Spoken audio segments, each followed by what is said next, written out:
Donc, je trace la perpendiculaire. Comme je viens de montrer, je prends une mesure de 40 cm sur ma règle. Si c'est votre règle plate, votre double décimètre, peut-être 4 cm. Ensuite, à partir de la rencontre des deux perpendiculaires de l'angle droit, je trace un arc de cercle sur ma première perpendiculaire, un autre arc de cercle sur ma deuxième perpendiculaire. À partir de cet arc de cercle et de cette perpendiculaire, je trace un arc de cercle ici, et à partir de ce point, je trace un autre arc de cercle.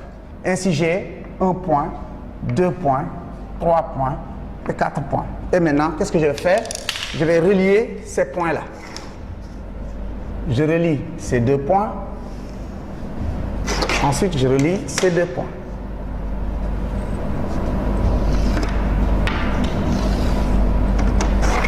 Et maintenant, j'efface tout ce qui est de trop.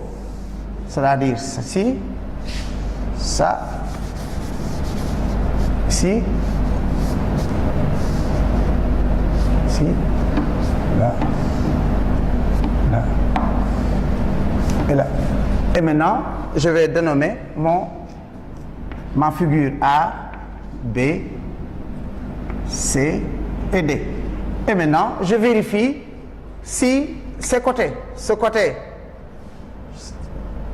j'ai mis 40, 40, ici, excusez-moi, je dois, bon, alors, j'avais pris 40, peut-être que le compas, alors ici, le compas,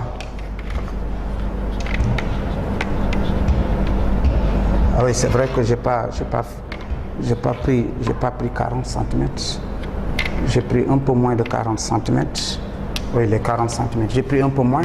Bon, mais je considère ici, on a 40 cm. Ici, 40 cm. Ici, 40 cm. Et ici, 40 cm. Donc, la figure géométrique que j'ai ici a les 4 côtés égaux. 4 côtés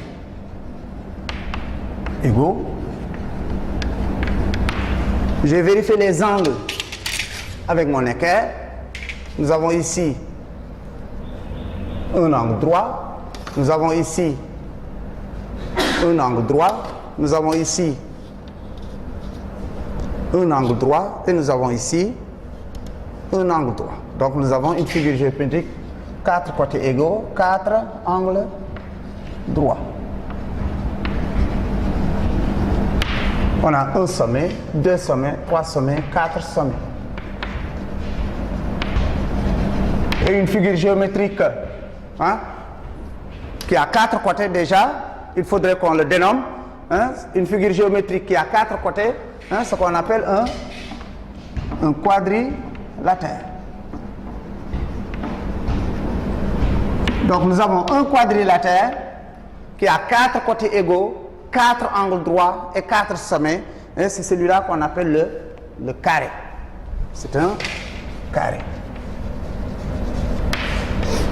Alors, et ceci nous permettra de tracer un carré dans n'importe quelle feuille de papier qu'on vous aurait donné. D'habitude, puisqu'on travaille dans nos examens avec des feuilles blanches, nécessairement, l'enfant aura la latitude d'utiliser la règle et le compas uniquement pour tracer. Il n'aura pas besoin de lignes de cahier parce qu'il n'aura pas la latitude de les avoir. Donc, la règle et l'équerre.